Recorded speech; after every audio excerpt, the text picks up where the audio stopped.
Hi. അപ്പൊ നമുക്ക് മട്ടാഞ്ചേരിയിലെ ബാക്കി വിശേഷങ്ങളിലേക്ക് പോയാലോ.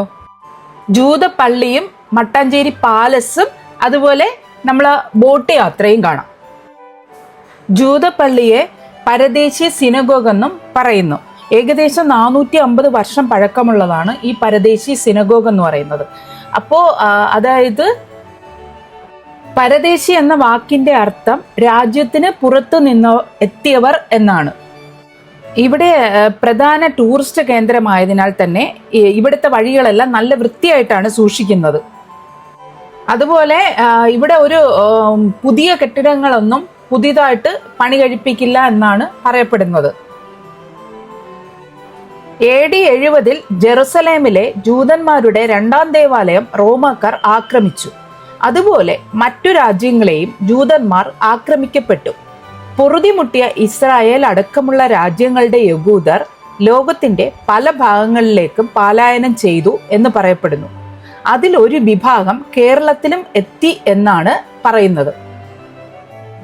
ആ കാലഘട്ടത്തിൽ ജൂതന്മാർ തെക്കേ ഇന്ത്യൻ മേഖലയിലെ കേരളത്തിലെ മലബാർ തീരത്തുടനീളം വാണിജ്യ രംഗത്ത് നല്ലൊരു സ്ഥാനം വഹിച്ചിരുന്നു. ഈ കെട്ടിടമൊക്കെ ജൂതന്മാര് താമസിച്ചിരുന്ന കെട്ടിടം എന്നാണ് പറയുന്നത്.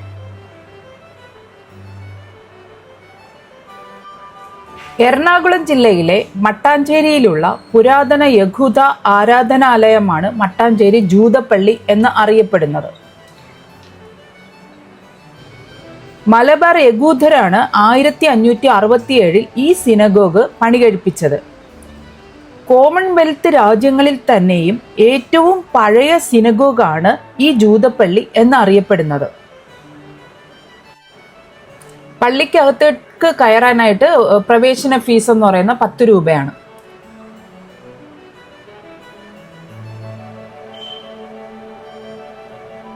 ചരിത്രത്തിന്റെ ശേഷിപ്പായ ഈ പള്ളിക്ക് പുറത്ത് ഒരു വലിയ ഘടികാരം ഇപ്പോഴുമുണ്ട്.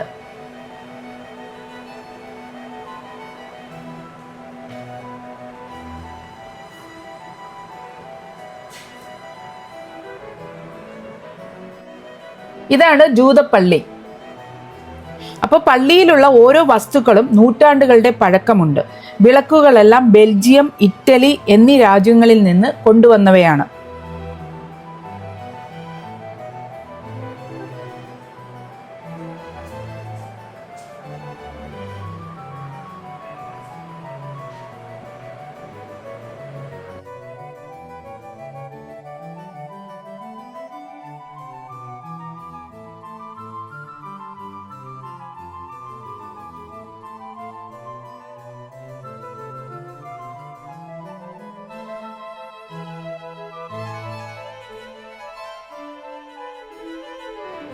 കൈകൊണ്ട് വരച്ച വെവ്വേറെ ചിത്രങ്ങളോടുകൂടി ചൈനയിൽ നിർമ്മിച്ച 256 പോർട്സ്ലെയിൻ തറയോടുകൾ ഈ ദേവാലയത്തിന്റെ നിലത്ത് പാകിയിരിക്കുന്നു.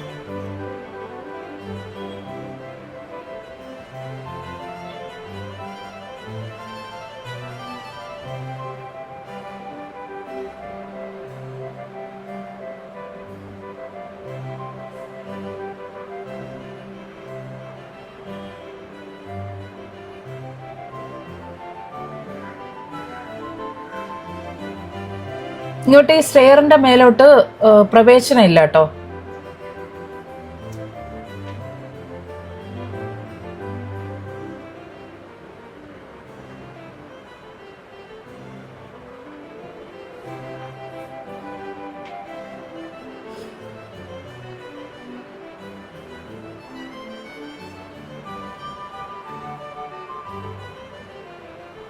ഇത് പള്ളിയുടെ ബാക്ക് സൈഡാണ് ഈ കാണുന്നത്.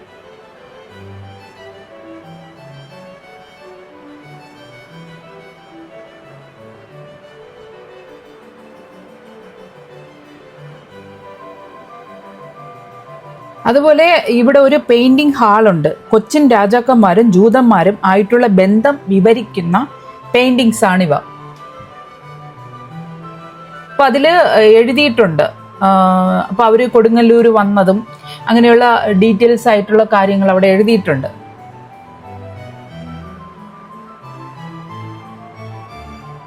അതുമായിട്ട് ബന്ധപ്പെട്ട് വരച്ചിരിക്കുന്ന ചിത്രങ്ങളാണ്. ജൂതന്മാർ കേരളത്തിലേക്ക് വന്നതും അപ്പം ഈ പള്ളിയുടെ കാര്യങ്ങളും അങ്ങനെ അതുമായിട്ട് ബന്ധപ്പെട്ട ചിത്രങ്ങൾ ആണ് ഈ വരച്ചിരിക്കുന്നത്. ഇതൊക്കെ നല്ല നീറ്റായിട്ട് സൂക്ഷിക്കുന്നുണ്ട് കേട്ടോ.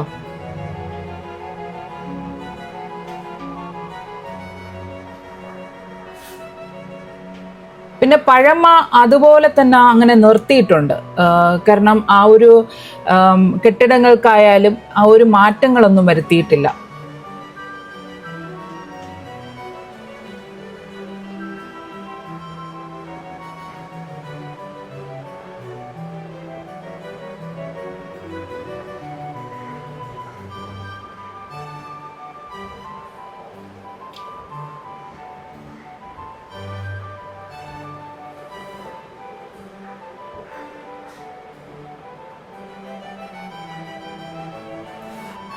ഈ കാണുന്നില്ലേ, ഇത് അവിടെ ഈ ജൂത പള്ളിക്ക് സമീപമുള്ള ഒരു പെയിന്റിങ് ചെയ്ത് വിൽക്കുന്ന ഒരു ഷോപ്പാണ്.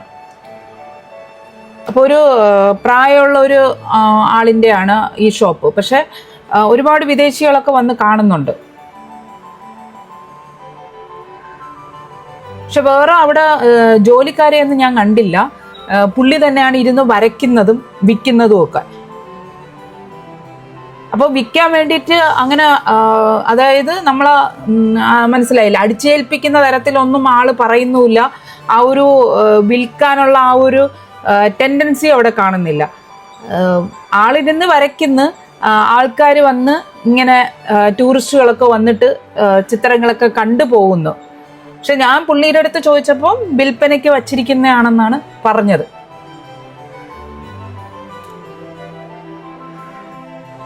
ഇദ്ദേഹം ഇരുന്ന് ഇങ്ങനെ വരയ്ക്കും, വരച്ച പിക്ചറുകൾ അവിടെ ഒട്ടിച്ചു വെക്കും.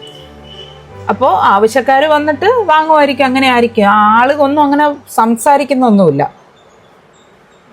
ഒരുപാട് വിദേശികളൊക്കെ വന്ന് കാണുന്നുണ്ട്. ഒരുപാട് ചിത്രങ്ങൾ വരച്ചു വെച്ചിട്ടുണ്ട് കേട്ടോ.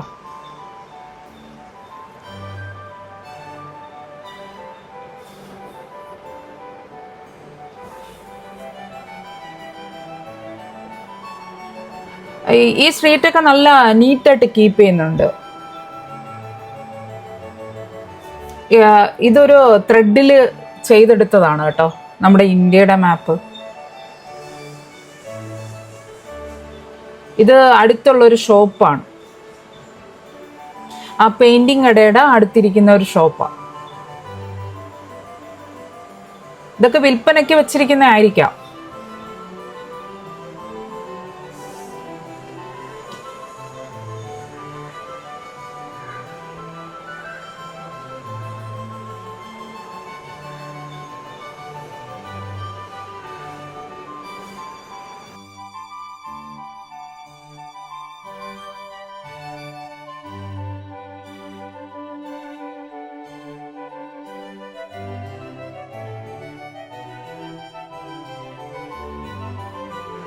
എനിക്ക് ഏറ്റവും കൂടുതൽ ഇവിടെ വന്നപ്പോൾ ഫീൽ ചെയ്തത്, ഒന്ന് നീറ്റ്, രണ്ടാമത് ആ ഒരു പഴമ അതുപോലെ തന്നെ അവർ കീപ്പ് ചെയ്യുന്നുണ്ട്. അതാണ് എനിക്ക് തോന്നിയത്. അടുത്ത് നമ്മൾ പോകുന്നത് പാലസിലേക്കാണ്. പാലസിന്റെ അകത്ത് നമുക്ക് വീഡിയോ ഒന്നും എടുക്കാനുള്ള അനുവാദമല്ല, ഫോട്ടോ എടുക്കാം. അപ്പം ഞാൻ കുറച്ച് ഫോട്ടോസ് അതിൽ ആഡ് ചെയ്തിട്ടുണ്ട്. ഞാൻ എടുത്ത ഫോട്ടോസാണേ. മട്ടാഞ്ചേരി കൊട്ടാരം പൊതുവായി പറയുന്നത് ഡച്ച് കൊട്ടാരം എന്നാണ്. കൊച്ചിയിലെ ഒരു ചരിത്ര സ്മാരകമാണ്. 1555 പോർച്ചുഗീസുകാർ കൊച്ചി രാജാവായ വീരകേരളവർമ്മയ്ക്ക് സമ്മാനമായി നൽകിയ ഈ കൊട്ടാരം പിന്നീട് ഡച്ചുകാർ പുതുക്കി പണിതതാണ്. ഇന്നിത് ഒരു മ്യൂസിയമായി പ്രവർത്തിക്കുന്നു. കൂടാതെ കൊച്ചി രാജാക്കന്മാരുടെ ഛായാചിത്രങ്ങളും അതുപോലെ നിരവധി ചിത്രങ്ങളും ഇവിടെ സംരക്ഷിക്കുകയും ചെയ്യുന്നുണ്ട്. ഇതാണ് മ്യൂസിയത്തിലേക്ക് കയറുന്ന എൻട്രൻസ് കേട്ടോ. ഇവിടെയൊന്നും കുഴപ്പമില്ല നമുക്ക് വീഡിയോ എടുക്കാനായിട്ട്. പക്ഷെ ഇതിൻ്റെ അകത്ത് മാത്രം വീഡിയോയും ഒന്നും എടുക്കാൻ പാടില്ല, ഫോട്ടോസ് എടുക്കാം. ഞങ്ങൾ പോയപ്പോൾ ഒരു ചെറിയ ചാറ്റൽ മഴയൊക്കെ ഉണ്ടായിരുന്നു.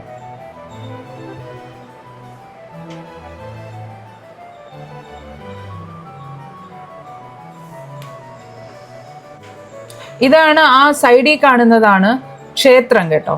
അപ്പോൾ ഇത് ഈ കാണുന്നത്. അപ്പം ഇവിടെ പൂജകളൊന്നുമില്ല, ഇപ്പൊ കാട് പിടിച്ച് കിടക്കുന്നതാണ് കണ്ടത്.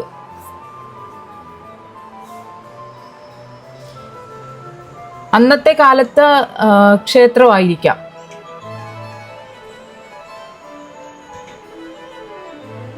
പിന്നെ ഇതിന്റെ ബാക്ക് സൈഡിലായിട്ട്, ക്ഷേത്രത്തിന്റെ ഒരു ബാക്ക് സൈഡിലായിട്ട് ഒരു കുളവും കണ്ടായിരുന്നു, അമ്പലക്കുളം. അതും ഇതുപോലെ അതിന്റെ ചുറ്റുമൊക്കെ കാട് പിടിച്ച് കിടക്കുന്നു. അപ്പൊ അവിടെ ഒന്നും അധികം നീറ്റായിട്ട് ഞാൻ കണ്ടില്ല. അപ്പൊ ഈ കൊട്ടാരത്തിന്റെ പരിസരമൊക്കെ അത്യാവശ്യം നല്ല നീറ്റായിട്ട് കീപ്പ് ചെയ്യുന്നുണ്ട്. ഇതാണ് കൊട്ടാരത്തിലേക്ക് കയറുന്ന വഴി കേട്ടോ. അകത്തെ ചിത്രങ്ങളാണ് ഇതെല്ലാം. ഞാൻ മൊബൈലിൽ എടുത്തതാണ് ഈ ചിത്രങ്ങൾ. അപ്പോൾ അത് ഇങ്ങനെ ചില ചിത്രങ്ങൾ ഇങ്ങനെ നമുക്ക് വെർട്ടിക്കലും ഹൊറിസോണ്ടലും ഒക്കെ ആയിട്ട് എടുക്കാൻ പറ്റുള്ളൂ. അപ്പോൾ അതുകൊണ്ടാണ് ഇങ്ങനെ ഈ ഒരു വ്യൂവിൽ കാണുന്നത്.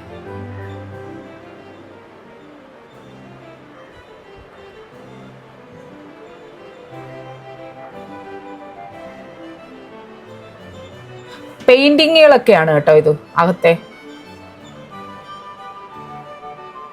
നല്ല ഭംഗിയുണ്ട് കാണാനൊക്കെ അകത്തോട്ട്. അത് കഴിഞ്ഞ് നമ്മൾ ബോട്ടിലാട്ടോ തിരിച്ചു വന്നത്. ബോട്ടിൽ ഫോർട്ട് കൊച്ചിയിലോട്ടോ. ഇത് അവിടെ ഒരു കാണുന്ന ഒരു ചെറിയൊരു പാർക്കാണ്. പക്ഷെ ഒട്ടും വൃത്തിയില്ലാതെയാണ് ഞാൻ കണ്ടത്. കാരണം എന്ന് പറഞ്ഞാൽ അത്യാവശ്യം കുട്ടികൾക്ക് കളിക്കാൻ പറ്റുന്ന കുട്ടികളൊക്കെ കളിക്കുന്നുണ്ട്. പക്ഷെ ഒന്ന് നീറ്റായിട്ട് കീപ്പ് ചെയ്തിരുന്നെങ്കിൽ നല്ലതായിരുന്നു. കാരണം വരുന്ന ടൂറിസ്റ്റുകൾക്കാണെങ്കിലും കുട്ടികൾക്കാണെങ്കിലും ഉപയോഗിക്കാമായിരുന്നു.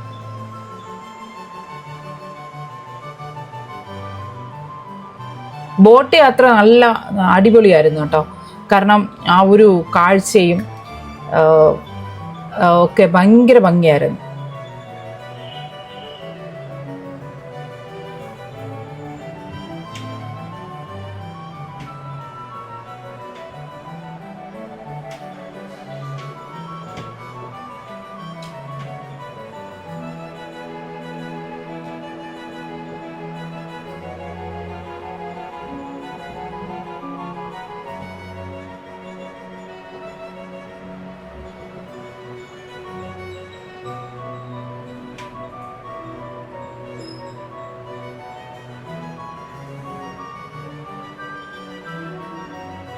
ഈ ബോട്ടിലിരുന്നുള്ള കാഴ്ച ഒരു വ്യത്യസ്തമായ കാഴ്ചയായിരുന്നു. കാരണം എന്നെ സംബന്ധിച്ച് ഞാൻ ഇത് കണ്ടിട്ടില്ല, ഇങ്ങനെ ഒരു ബോട്ട് യാത്രയൊന്നും അധികം ചെയ്തിട്ടില്ല. കാരണം നമ്മുടെ ട്രിവാൻഡ്രത്ത് അങ്ങനെ ഈ ബോട്ട് യാത്രയൊന്നും അങ്ങനെ ഇല്ലെന്നാണ് എൻ്റെ വിശ്വാസം. പോയിട്ടില്ല ട്രിവാൻഡ്രത്ത്.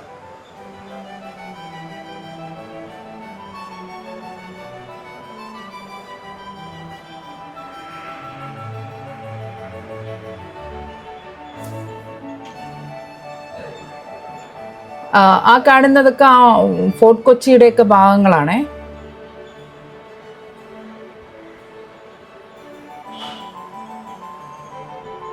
നമ്മൾ നേരെ ചെന്ന് ഇറങ്ങിയത് ഫോർട്ട് കൊച്ചിയിലോട്ടാണ്.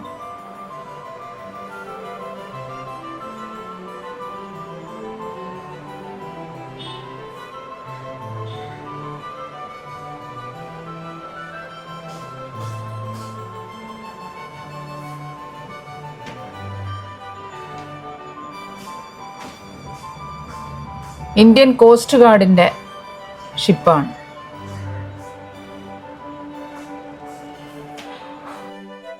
അപ്പോൾ എൻ്റെ ചാനൽ സബ്സ്ക്രൈബ് ചെയ്യാതെ കാണുന്നവരൊന്ന് സബ്സ്ക്രൈബ് ചെയ്തേക്കണേ. അതുപോലെ നിങ്ങളുടെ അഭിപ്രായങ്ങൾ കമൻ്റായി രേഖപ്പെടുത്തണം. അപ്പോൾ അടുത്ത വീഡിയോയിൽ കാണാം. Bye bye.